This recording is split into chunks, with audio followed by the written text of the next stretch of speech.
Gold buyers, మీ కష్టాల్లో నమ్మకమైన మీ ఆత్మీయ నేస్తం.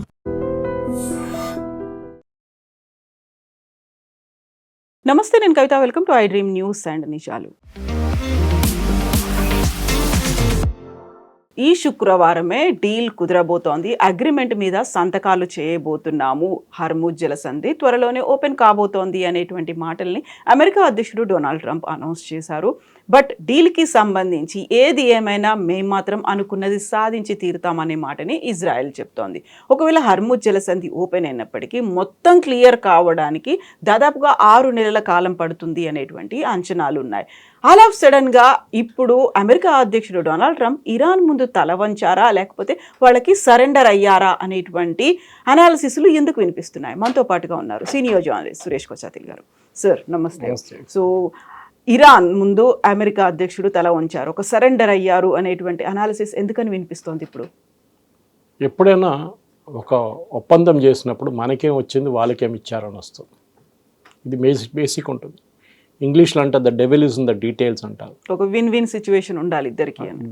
అంటే అట్లీస్ట్ విన్ విన్ కాకపోతే మీరు అప్పర్ హ్యాండ్ ఉన్న, మీరు సూపర్ పవర్, వాళ్ళేమో చిన్న ఒక దేశం, వాళ్ళ మీద ఎంత బాంబింగ్ చేసిన తర్వాత మీరేం సాధించారు, ఇప్పుడు వాళ్ళు సాధించుకున్నారు, అదొకటి. దీంట్లో 5-6 మెయిన్ పాయింట్స్ ఉన్నాయి కవిత గారు. మనం చాలా రోజు డిస్కస్ చేస్తున్నాం, కానీ ఇప్పుడు ఒక ఫైనల్ స్టేజ్కి వస్తుంది. ఈ ఫ్రైడే కల్లా ప్రెసిడెంట్ ట్రంప్కి డాక్యుమెంట్ రిలీజ్ చేయాల్సి వస్తుంది. నిన్నమే వీళ్ళు సంతకం పెట్టారు, సంతకం పెట్టలేదని కాదు, we all signed it off. కానీ ప్రెసిడెంట్ ట్రంప్కి అది ఆయన బర్త్డే రోజు చేయాలని ఉండే, నేను వచ్చి చేసేసిండు ఆయన సంతకం. వైస్ ప్రెసిడెంట్ వ్యాన్స్ పెట్టి అటువైపు గలిబాఫ్ పెట్టి. కానీ ఇప్పుడు ఒక ఫార్మల్ సైనింగ్ సెరమనీ స్విట్జర్లాండ్లో పెడుతున్నారు. అది ఓన్లీ ఫర్ ఆప్టిక్స్ సేక్, ఎందుకంటే అగ్రీ చేసుకున్నారు టెక్స్ట్. ఆ టెక్స్ట్ ఏంటి అది చాలా ఇంపార్టెంట్. దీంట్లో పాకిస్తాన్ ప్రధానమంత్రి షబాజ్ షరీఫ్ ఒక ట్వీట్ చేసిన తర్వాతనే ఇది న్యూస్ బయటకు వచ్చింది. కానీ ఒప్పందం ఫైనలైజ్ చేసింది ఖతార్ వాళ్ళు, నాట్ పాకిస్తాన్. పాకిస్తాన్ రోల్ లేకుండే దాంట్లో. దానికి కారణాలు ఉన్నాయి. ఎందుకంటే ఖతార్ అన్నారంట, ఇప్పుడు మీరు పక్కన జరిగిపోండి, వీ విల్ హ్యాండిల్ ఇట్ నా అని చెప్పి ఖతార్, యూఏఈ, సౌదీ అరేబియా కలిసి ఈ డీల్ చేశారు. ఈ 3 దేశాల మీద ఇరాన్ లాస్ట్ 2 వారాల నుంచి అసలు బాంబింగ్ చేయలేదు, మిసైల్స్ కొట్టలేదు, డ్రోన్ చేయలేదు, ఏం చేయలేదు. వాళ్ళు కువైత్ మీద చేశారు, బహ్రెయిన్ మీద చేశారు, ఈవెన్ మన అటువైపు జార్డన్ మీద కూడా చేశారు. కానీ వీళ్ళ మీద బాంబులు, ఎందుకంటే వీళ్ళు ముగ్గురు కలిసి ఆల్మోస్ట్ $100 బిలియన్ పేమెంట్ చేశారంటే ఇరాన్కి. ఒక ఏం చెప్తారు, సుపారీ పేమెంట్ లాగా, రివర్స్ సుపారీ లాగా అయిపోయింది ఇది. మమ్మల్ని కాపాడుకోండి, మమ్మల్ని ఏం చేయకండి, డబ్బులు మీరు తీసుకోండి, మా ప్రోడక్ట్స్ని వెళ్ళనియండి through the state of Hormuz. So దాంతో మాకు ఆ డబ్బులు, మేము ఒక 1-2 వారాలు మాకు వచ్చేస్తుంది ఆ డబ్బులు, లేకుండా నెల లోపల వచ్చేస్తుంది. Let hour ships start moving. So దానికోసం ఇరాన్ అలౌ చేస్తున్నారు వాళ్ళ షిప్స్ని. ఇప్పుడు ప్రెసిడెంట్ ట్రంప్ యుద్ధానికి వెళ్ళినప్పుడు అమెరికన్ మీడియా ఛానల్స్ కానీ అమెరికన్ పొలిటీషియన్స్ అడుగుతుంది, మీరు దేనికి వెళ్ళారు అక్కడ? ఇదే ప్రశ్నలు ఏం సాధ్యం, ఇదే ప్రశ్న అక్కడ నెటన్యాహు దగ్గర అడుగుతున్నారు. కానీ నెటన్యాహుకి ఇంకో ఏముంది, ఆయన ఇంకా యుద్ధం ఆపలేదు. Is very clear. వాళ్ళ డిఫెన్స్ మినిస్టర్ కూడా చెప్పారు, మేము యుద్ధం ఆపట్లేదు, మీరు ఏమని చేసుకోండి, we're not a banana republic అన్నారు వాళ్ళ డిఫెన్స్ మినిస్టర్. చాలా క్లియర్ అన్నమాట. ఈరోజు పొద్దున ప్రైమ్ మినిస్టర్ నెటన్యాహు వాళ్ళ నేషన్ అడ్రస్ చేసి చాలా క్లియర్గా చెప్పారు, మాకు ఈ ఒప్పందంతో ఏ సంబంధం లేదు, మేము లెబనాన్లోనే ఉంటాం, southern Lebanon will be with us. ఇప్పుడు ఈ డిస్కషన్ మొదలయ్యే 10 నిమిషాల ముందు ఇరాన్ది ఒక కొత్త స్టేట్మెంట్ వచ్చింది వాళ్ళ ఫారిన్ మినిస్టర్ వైపు నుంచి, లెబనాన్ లేకుంటే మీ ఒప్పందం ఉండదు అని చెప్పి. ఇప్పుడే డిస్ప్యూట్ మొదలైపోయింది. మనం 60 రోజుల గురించి మాట్లాడదు, కానీ ఇప్పుడు డిస్ప్యూట్ స్టార్ట్ అయింది. ఇరాన్కి కావాల్సిన లెబనాన్, ఎందుకంటే వాళ్ళకి తెలుసు, వాళ్ళు ఒకసారి ఇక్కడ సీజ్ ఫైర్ అక్కడ కాకపోతే డెఫినెట్గా ఇజ్రాయెల్ వాళ్ళు మొత్తం ఫోకస్ అక్కడ పెడతారు దాని మీద. అది జరుగుతుంది కూడా. ఆల్రెడీ బేరూట్ మీద బాంబింగ్ చేయవచ్చు, ఆల్రెడీ చేశారు మొన్న. అండ్ సదర్న్ లెబనాన్లో అక్కడే ఉంటారు వాళ్ళు, లిటనీ రివర్ దాకా ఉన్నారు వాళ్ళు. ప్రెసిడెంట్ ట్రంప్ దగ్గర అడిగే ప్రశ్నలు ఏంటంటే, మీరు యుద్ధానికి ఎందుకు వెళ్ళారు? ఒకటి రెజీమ్ చేంజ్ అన్నారు, రెండవది యురేనియం అన్నారు, మూడవది మిస్సైల్స్ అండ్ డ్రోన్స్ మ్యానుఫ్యాక్చరింగ్ మొత్తం ఆపేయాలన్నారు, నాలుగవది వీళ్ళ సపోర్ట్ టెర్రరిస్ట్ గ్రూప్స్కి సపోర్ట్ ఇవ్వకూడదు, ఫైనాన్స్ సపోర్ట్ కానీ, మిసైల్ సపోర్ట్ కానీ, ఆయుధాల సపోర్ట్ ఏదైనా కానివ్వండి, అది హెజ్బుల్లా, హమాస్, హూతీలు. ఐదోదేమో టోటల్ సరెండర్ అన్నారు. ఏం కాలేదు. ఇప్పుడు అమెరికన్ ఛానల్స్ నవ్వుతూ ఏమంటున్నారంటే, ప్రెసిడెంట్ ట్రంపే సరెండర్ చేశారు, ఆయన ముందు చెప్పలేదు కదా ఎవరు surrender, I want total surrender అన్నారు. ప్రెసిడెంట్ ట్రంపే సరెండర్ చేశారు. ఎందుకంటే ఇరాన్కి వచ్చిన బెనిఫిట్స్ చూడండి. ఒకటి, వాళ్ళకి డబ్బులు ఆల్రెడీ వచ్చేసినాయి. $100 బిలియన్ అంటే చిన్న అమౌంట్ కాదు. ఇప్పుడు యుఏఈ కానీ ఈవెన్ ఖతార్ ఏమంటున్నారంటే ఇది ఒక డెవలప్మెంట్ ఫండ్గా ఇస్తున్నాం, వాళ్ళు చాలా మటుకు వాళ్ళ ఇన్ఫ్రాస్ట్రక్చర్ కంప్లీట్గా ధ్వంసం అయిపోయింది, సో వాళ్ళకు ఒక లోన్ లాగా ఇస్తున్నాం, సాఫ్ట్ లోన్ లాగా. అది వాళ్ళు కట్టర్లే, అది ఇంకోటి మాట, బేసిక్ ప్రొటెక్షన్ మనీ ఇది. కానీ మోర్ ఇంపార్టెంట్లీ ప్రెసిడెంట్ ట్రంప్ వైపు నుంచి ఏం చెప్తుందంటే మేమేం డబ్బులు ఇవ్వట్లేదు, technically correct, American tax payer డబ్బులు మేము ఏం ఇవ్వట్లేదు, విచ్ ఇస్ కానీ క్లియర్గా ఇరాన్ చెప్తున్నారు మాకు $26 బిలియన్ ఖత్తర్లో పడింది మాది, ఆ డబ్బులు మాకు కావాలి. దాని తర్వాత చాలా ఉన్నాయి, ఆల్మోస్ట్ ఐ థింక్ $180 బిలియన్ దాకా బయట ఉంది వాళ్ళ మిగిలిన భారతదేశంలో కూడా ఉంది కొన్ని బ్యాంక్స్లో. అది ఇవ్వాలి మాకు అంటున్నారు బిఫోర్ ద టాక్ స్టార్ట్. అంటే మీరు సంతకం పెట్టంగానే టాక్ స్టార్ట్ కావాలంటే మీరు డబ్బులు అక్కడ పెట్టండి టేబుల్ మీద, అప్పుడు మాట్లాడదాం. ఇప్పుడు కంపారిజన్ ఆబ్వియస్ట్ ఎక్కడ వస్తుందంటే ఒబామా డీల్తో వస్తుంది, జేసీపీఓతో వస్తుంది. జేసీపీలో మనకు తెలిసింది చాలా క్లియర్గా 2 సంవత్సరాలు నెగోషియేట్ చేసిన తర్వాతనే ఈ డీల్ మీద ఒప్పందం చేశారు. అంటే clause by clause, line by line, full stop కామాలతో సహా థౌజండ్స్ ఆఫ్ పేజెస్లో ఈ డాక్యుమెంట్లో సంతకం పెట్టారు వీళ్ళు. దాని 2 సంవత్సరాలు పట్టింది. ఇప్పుడు ఆలోచించండి, అదే అగ్రిమెంట్ ప్రెసిడెంట్ ట్రంప్ తీసుకొచ్చారనుకుంటారు రేపు, వాట్ ఆర్ ద డిఫరెన్స్? అదే తీసుకుంటే అయిపోతుండే కదా. దాంట్లో చాలా క్లియర్గా ఇరాన్ చెప్పారు we will not get in to nuclear weapons. Okay, దాని కారణాలని వాళ్ళ గ్రాండ్ అయ్యతోల్లా, దట్ ఈస్ వాళ్ళ లీడర్స్, వాళ్ళ సుప్రీం లీడర్ ఏం చెప్పారంటే మనం ఎప్పుడు అకార్డింగ్ టు ఇస్లామిక్ ట్రెడిషన్ మనం యుద్ధానికి ఎప్పుడు ఇట్లాంటి ఆయుధాలు వాడకూడదు, దట్ ఈస్ న్యూక్లియర్ వెపన్స్, మిగతా మీరు వాడుకోండి. సో వాళ్ళ దగ్గర ఆల్రెడీ ఒక చట్టం ఉంది, అట్లా అన్రిటన్ లా ఉంది. సో మేము we will not make it. కానీ అది ఇజ్రాయెల్ కానీ యూఎస్కి అది డౌట్ ఎప్పుడు, ఎందుకంటే వీళ్ళు చేస్తారు, చెప్పిందో కూడా చేస్తుంది ఇంకోటి అనమాట. కానీ ఇప్పుడు జరిగిన దాంట్లో ప్రెసిడెంట్ ట్రంప్కి ఫస్ట్ పాయింట్ రెజీమ్ చేంజ్ జరగలేదు. అది ఇజ్రాయెల్ ఏమంటున్నారంటే మీరు పక్కన పెట్టండి యూఎస్ని, we will somehow ensure by hook or crook by innovative methods regime change జరుగుతుంది. మనందరూ తెలిసిందే దీనికి ఒరిజినల్ ప్లాన్ ఇజ్రాయెల్ది 3వ రోజు బాంబింగ్ జరిగింది 28వ తారీఖు, 3rd మార్చ్ 4th మార్చ్కి అక్కడ రెజీమ్ చేంజ్ చేద్దామని చెప్పి ప్లాన్ ఉండే. దాంట్లో మెయిన్ రోల్ కర్డిష్ రెబెల్స్ ఉండే. కర్డిష్ రెబెల్స్ ఇరాక్ వైపు నుంచి వచ్చి ఆయుధాలు తీసుకొచ్చి ఇరాన్లో ఉన్న బార్డర్ టౌన్స్ మీద అటాక్ చేస్తారు అనుకున్నారు ఫస్ట్. అప్పుడు ఈ ఆర్మీ అంతా డైవర్ట్ అవుతుంది, అంటే వీళ్ళ రెవల్యూషనరీ గార్డ్స్ అందరూ అటువైపు వెళ్ళిపోతారు ఇరాక్ వైపు. అప్పుడు ఇజ్రాయెల్ ఏమో కమాండో యూనిట్స్ దింపి అక్కడ వీళ్ళ ఎక్స్ ప్రెసిడెంట్ అక్కడ ఉన్నారు అహ్మదీనెజాద్ అని చెప్పేసి, ఆయన్ని తీసుకొచ్చి ప్రెసిడెంట్ చేద్దాం అనుకున్నారు. కానీ అక్కడ 2-3 ప్రాబ్లమ్స్ అయిపోయినాయి. ఒకటి, అహ్మదీనెజాద్ ఇంటి మీద దాడి జరిగింది ఇజ్రాయెల్ వాళ్ళది. ఇజ్రాయెల్ ఏమంటున్నారంటే ఎయిర్ రైడ్లో మేము వాళ్ళ సెక్యూరిటీ గార్డ్ని కొట్టడానికి ట్రై చేసాము, కానీ బహుశా తప్పు ఆయన మీద కూడా పడ్డదంట బాంబ్, హీ గాట్ ఇంజర్డ్, ఆయన కోపం వచ్చింది. రెండవది కర్డిష్ రెబెల్స్ టర్కీ వైపు నుంచి ఇరాక్ నుంచి రాస్తున్న వాళ్ళ మీద టర్కీ దాడి చేశారు. కాకుండా ఇరాన్ వాళ్ళ షియా వాళ్ళ ఫోర్సెస్ ఉన్నాయి ఇరాక్లో, వాళ్ళు కూడా దాడి చేశారు. సో ఈ కర్డిష్ రెబెల్స్ మూవ్ చేయలేకపోయారు. అది క్లియర్గా Israeli prime minister Benjamin Netanyahu వాళ్ళ డిఫెన్స్ మినిస్టర్ వీళ్ళిద్దరు క్లియర్గా చెప్పారు ఎర్దోగాన్ చేపించిన పని ఇది, ఎర్దోగాన్ ఒకరోజు మేము చూసుకుంటామని చెప్పేసి.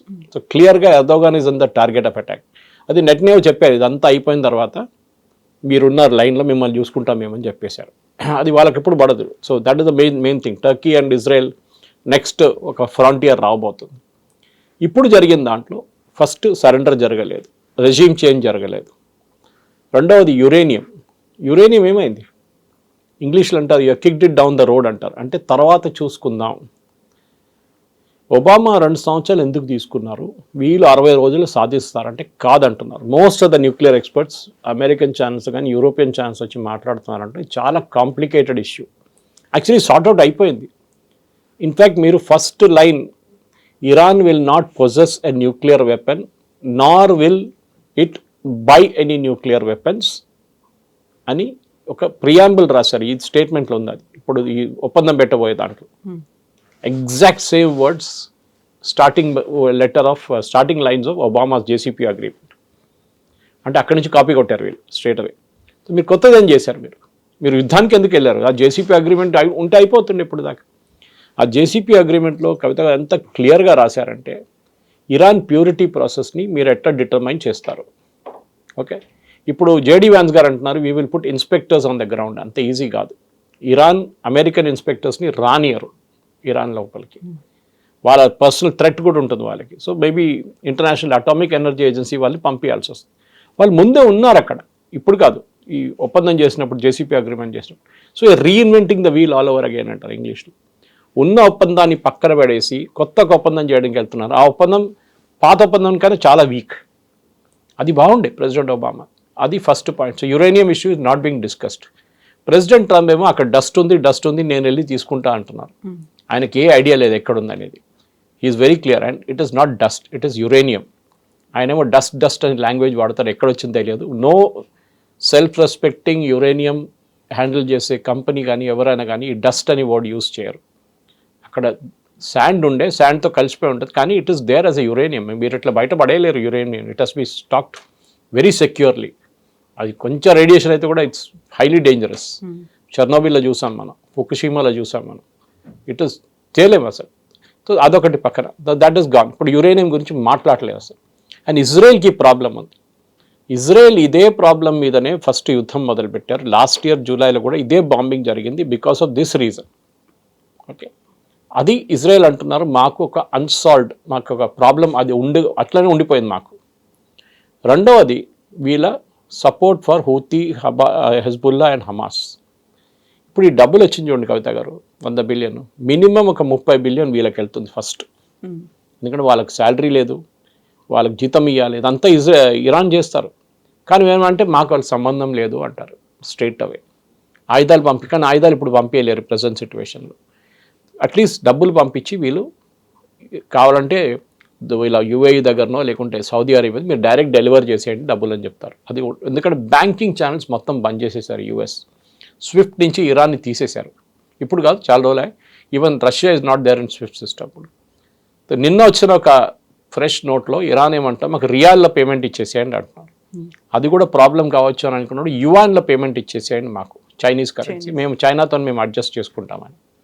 సో ఆ చర్చలు నడుస్తున్నాయి. బికాస్ ఇది బయటకు వచ్చి ఒఫిషియల్గా యుఎస్ ఇన్వాల్వ్డ్ అంటే మళ్ళీ ప్రెసిడెంట్ ట్రంప్కి పెద్ద ప్రాబ్లం కాబోతుంది. ఆయన ఏమంటారంటే ఇప్పుడు మేమేం చేయలేదు అని చెప్పాను చూడండి, వాళ్ళు ఇచ్చున్నారు, వాళ్ళ ఏదో అకౌంట్స్ ఉంది, వాళ్ళు సెటిల్ చేసుకున్నారు, మేమేం చేయాలి, వీ కాంట్ డూ ఎనీథింగ్ అంటారు president Trump. That is very easy excuse అన్నమాట. నెక్స్ట్ ఇప్పుడు మూడో point is missiles and drones.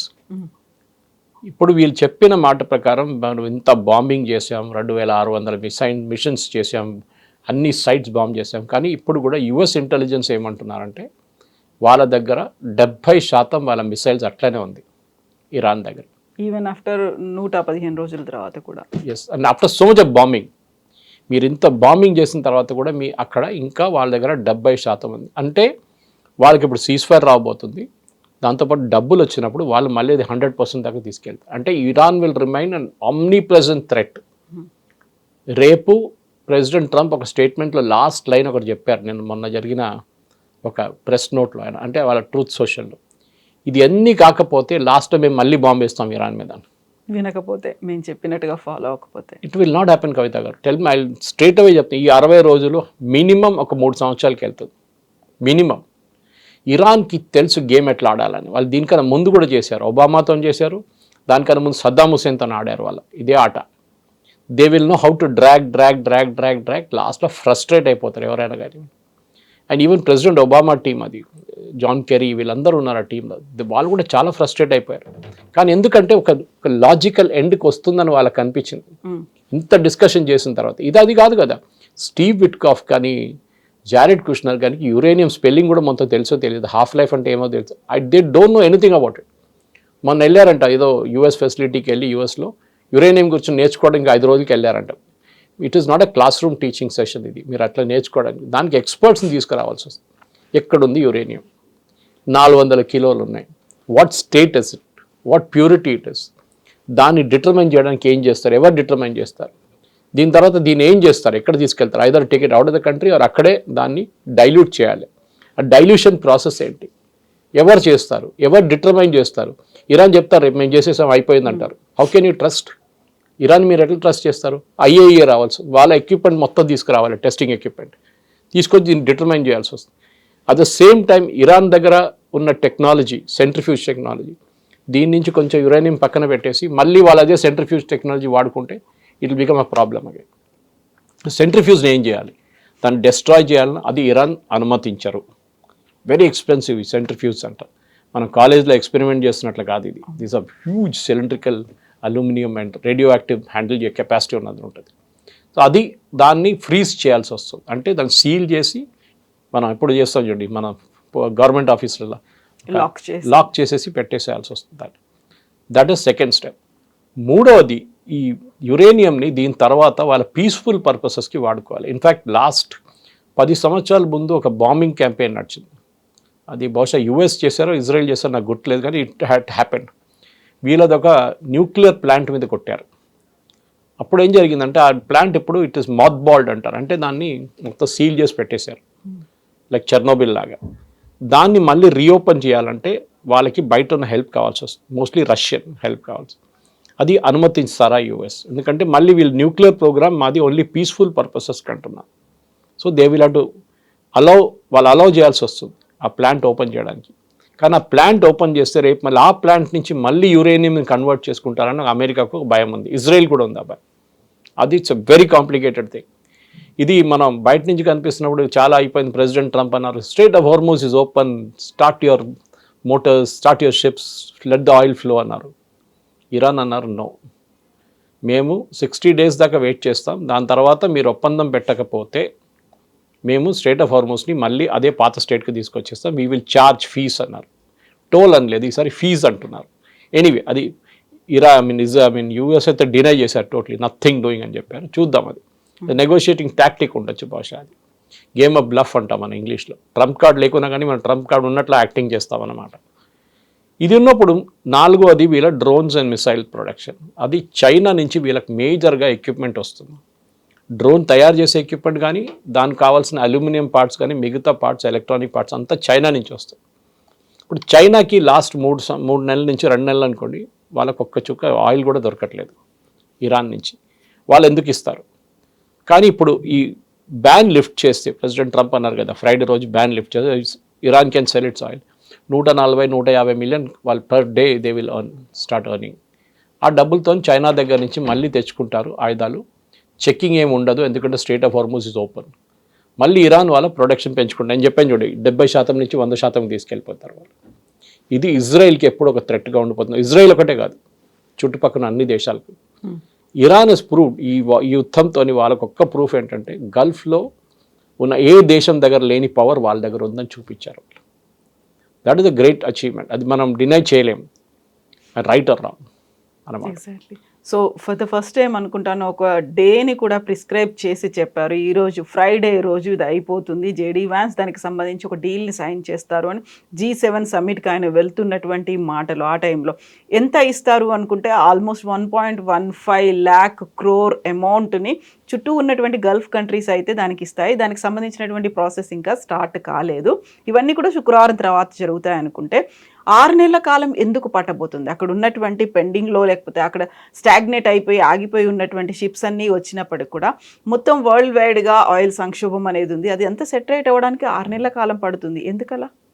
ఒకటి, స్ట్రెయిట్ ఆఫ్ హార్మోజ్లో మైన్స్ ఇంకా ఉంది కవిత గారు. సీ మైన్స్ తీయలేదు ఇంకా. దానికి కావాల్సిన షిప్స్ అమెరికా దగ్గర లేదు. That's irony of it.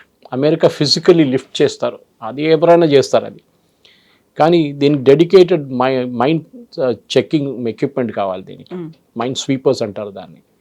ఇప్పుడు కొత్త టెక్నాలజీలో ఉన్న మైన్ స్వీపర్స్ యూకే దగ్గర ఉంది, ఫ్రాన్స్ దగ్గర ఉంది.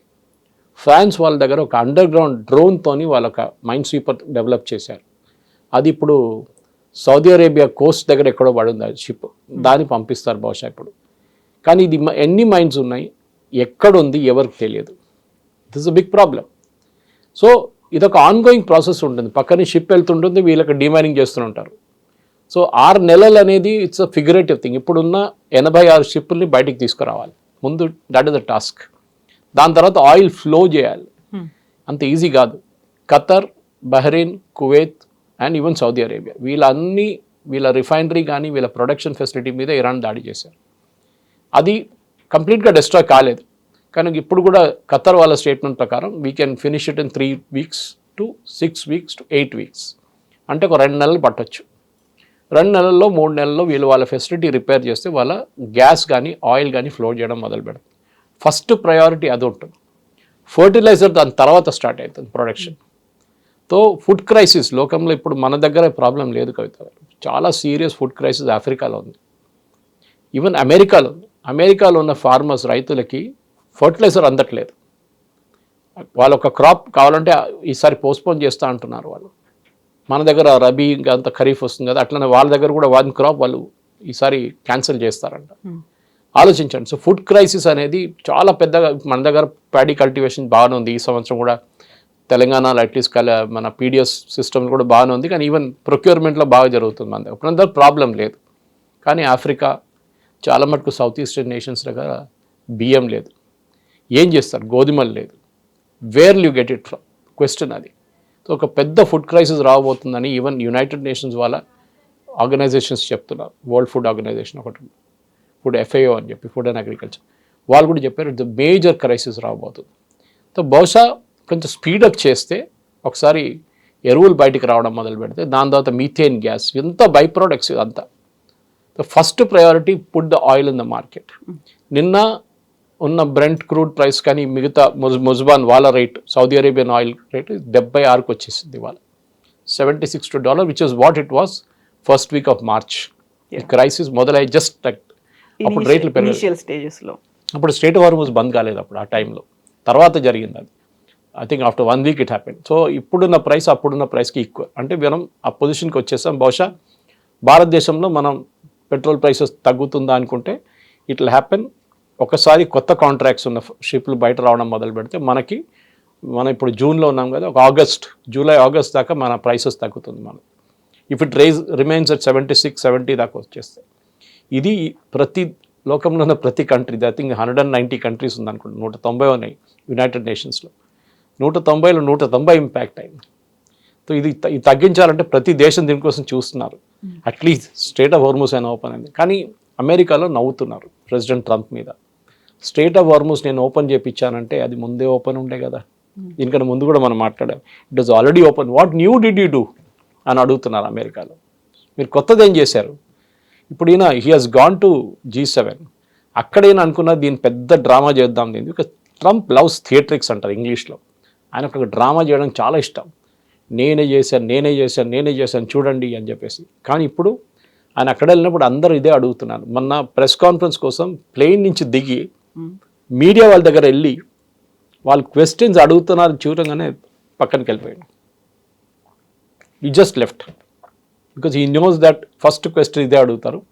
ఆ 14 పాయింట్స్ ఉందన్నారు, దాంట్లో ఈ పాయింట్ ఉందా అని.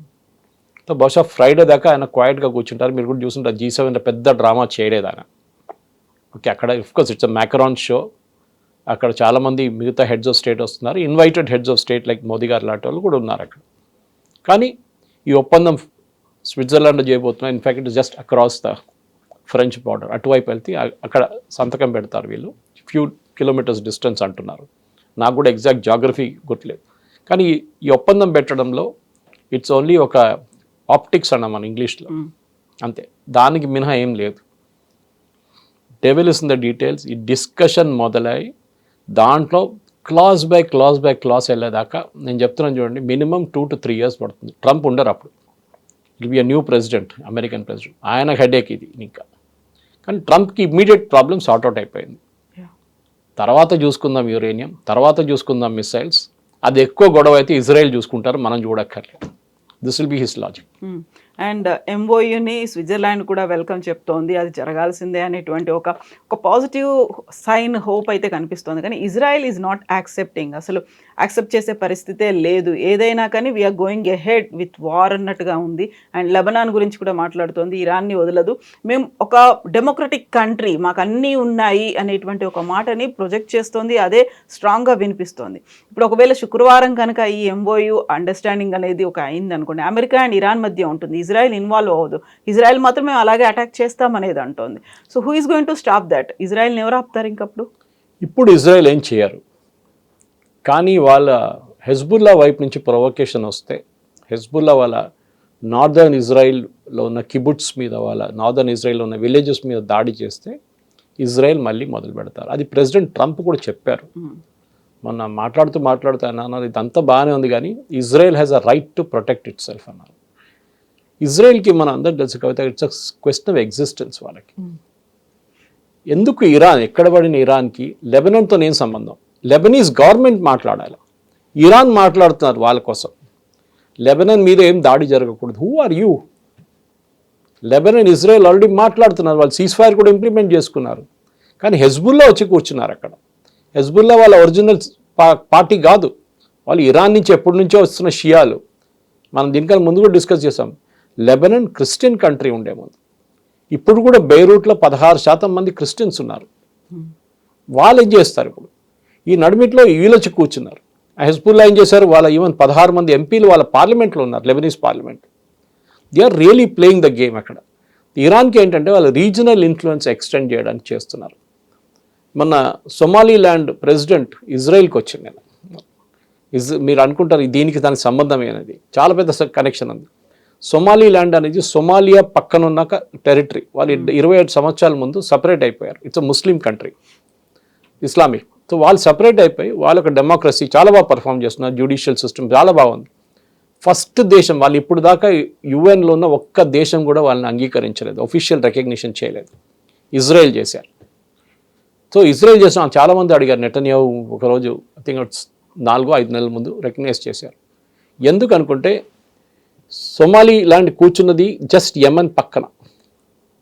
ఓకే, ఇటువైపు అటువైపు వెళ్తే ఇక్కడ నుంచి they can go and bomb Israel.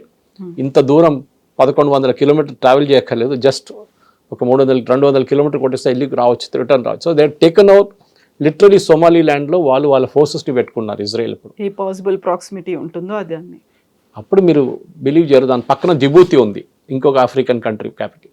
అక్కడ చైనా కూర్చున్నారు. ఇటువైపు సొమాలియాని సపోర్ట్ చేస్తుంది సౌదీ అరేబియా, సొమాలీ ల్యాండ్ని సపోర్ట్ చేస్తుంది యుఏఈ అండ్ ఇజ్రాయెల్. ఈ రీజనల్ కాన్ఫ్లిక్ట్ అనేది ఇప్పుడు ఇరాన్ కూడా అదే అనుకుంటున్నారు. మేము మా కంట్రీ ఉంది, మాకు పెద్ద కంట్రీ మాది, కానీ మా ఇన్ఫ్లుయెన్స్ బయటికి కూడా ఉండాలి. కానీ వాళ్ళు పెంచి పోషించిందే ఈ హమాస్, హూతీలు అండ్ హెజ్బుల్లా. కానీ అవుట్ ఆఫ్ కంట్రోల్ వెళ్ళింది దీంట్లో హెజ్బుల్లానే. ఎందుకంటే అన్నిటికంటే పవర్ఫుల్ హెజ్బుల్లా. ఆయుధాలు ఇచ్చేటప్పుడు కూడా ఇరాన్ చాలా మటుకు కేర్ఫుల్ ఉంటారు.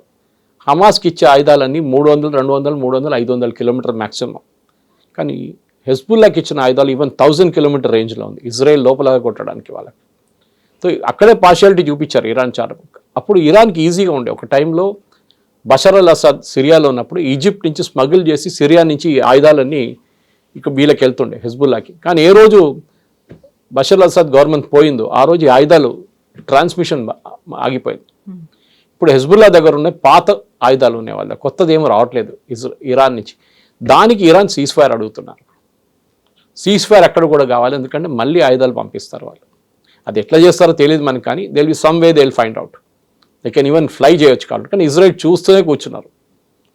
బై సీ రూట్ రావట్లేదు, ఇప్పుడు ఈజిప్ట్ నుంచి రావట్లేదు, ఈజిప్ట్ కూడా ఆపేశారు. సిరియాలో ప్రో యుఎస్ గవర్నమెంట్ ఉంది, వాళ్ళు కూడా అలా అనుమతించారు. సో ఇరాన్ ఇన్సిస్ట్ చేస్తుంది ఇజ్రాయెల్ ఎప్పుడు చేయనియరు కవిత గారు, దే విల్ నాట్ అలౌ.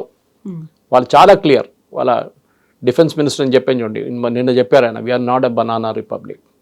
వాళ్ళిద్దరు ఒప్పందం చేసుకున్నారు, దట్ ఈస్ ఫైన్, వాళ్ళ ప్రాబ్లం అది. కానీ మాకు కొన్ని అబ్జెక్టివ్స్ ఉంది, and we will by hook or crook మేము రెజ్యూమ్ చేంజ్ తీసుకొస్తాం ఇరాన్లో అంటున్నారు. అది it will be big challenge. చేస్తే చాలా బాగుంటుంది, ఎందుకంటే ఎవరికి ఇప్పుడున్న ఇరానియన్ రెవల్యూషనరీ గార్డ్స్ అనేది చాలా హరబుల్ కైండ్ ఆఫ్ పీపుల్. వాళ్ళని డెఫినెట్గా మార్చాలి అక్కడి నుంచి. కానీ ఎట్లా చేస్తారో ఏం చేస్తారో అనేది వచ్చే రోజుల్లోనే చాలా క్లారిటీ ఉంది. ఎందుకంటే ఇప్పుడు అమెరికా సడన్గా పక్కన జరిగిపోతారు, చర్చల్లో మేము లేదంటాం. కావాలంటే ఒమాన్ తీసుకొస్తారు మళ్ళీ, ఎందుకంటే పాకిస్తాన్ దగ్గర కేపబిలిటీ లేదు. ఒమాన్ వస్తారు, లేకపోతే even Qatar can come in. In fact Qatar government finalise చేశారు డీల్. ఇది పాకిస్తాన్కి అనౌన్స్మెంట్ చేసిన షబాజ్ షరీఫ్. కానీ 17 గంటల డిస్కషన్, 17 hours డిస్కషన్ జరిగింది మొన్న. That was on Thursday evening. 17 hours discussion తర్వాత పాయింట్స్ అన్ని లిస్ట్ అవుట్ చేశారు వీళ్ళు, అక్కడ ఇక్కడ ఎక్స్చేంజ్ చేసుకున్నారు. సో ఆ పాయింట్స్ మీద మళ్ళీ డిస్కషన్ జరగాలంటే యురేనియం తీసుకుందాం. ఏం చేస్తారు యురేనియం చెప్పండి, ఓకే ఏం చేస్తారు strait of Hormuz, we want to impose fees, sorry not possible అంటారు యుఎస్. లేదు మేము డెఫినెట్గా మేము చేస్తాం, మాకు అది మెయింటైన్ చేయాల్సి వస్తుంది, దాన్ని డ్రెడ్జ్ చేయాల్సి వస్తుంది, అది ఆ ఛానల్ క్లీన్గా పెట్టుకోవాల్సి వస్తుంది, మాకు ఎన్వైరన్మెంటల్ కన్సర్న్స్ ఉందంటున్నారు ఇరాన్. అది ఏముందో తెలియదు, ఇప్పుడు దాకా లేకుండే కదా. ఒమాన్తో చేసుకుందా ఇంకొక ఎక్స్క్యూజ్ మేము ఒమాన్తో కలిసి చేస్తాం. ఒమాన్ ఏమో దాని గురించి మాట్లాడలేదు అసలు. ఒమాన్కి వార్నింగ్ ఇచ్చారు యూఎస్ ఆల్రెడీ, మీరు గిట్ట దాంట్లో వెళ్తే సంగతి మీ సంగతి కూడా అంతే సార్, మీ మీద కూడా బాంబులు పడతాయి. Oman is staying away from that అన్నమాట. కానీ రాబోయే ఫ్రైడే ఈ డాక్యుమెంట్ రిలీజ్ అయిన తర్వాత మనకి దీని గురించి ఇంకా డీటెయిల్స్ రాబోతుంది. దాని నడిమిట్లో అమెరికాలో జరుగుతున్న డిబేట్ చూస్తే ప్రెసిడెంట్ ట్రంప్కి యుద్ధం ఆపిందా మంచిది, లేకుంటే యుద్ధం కంటిన్యూ చేస్తే బాగుంటుందని ఒక థాట్ ప్రాసెస్ మొదలైంది. ఇప్పుడు ఏం చేయాలి ఆయనకి ఇప్పుడు అర్థం కావట్లేదు. ఈ wants some how get out from that war. Petrol prices, diesel prices, gas prices తగ్గించాలి ఒక్కటే ఆయనకి. దాని తర్వాత ఏం జరుగుతుందో తర్వాత చూసుకుందామని. Yes, sir. Thank you so much. Thank you very much. Thank you.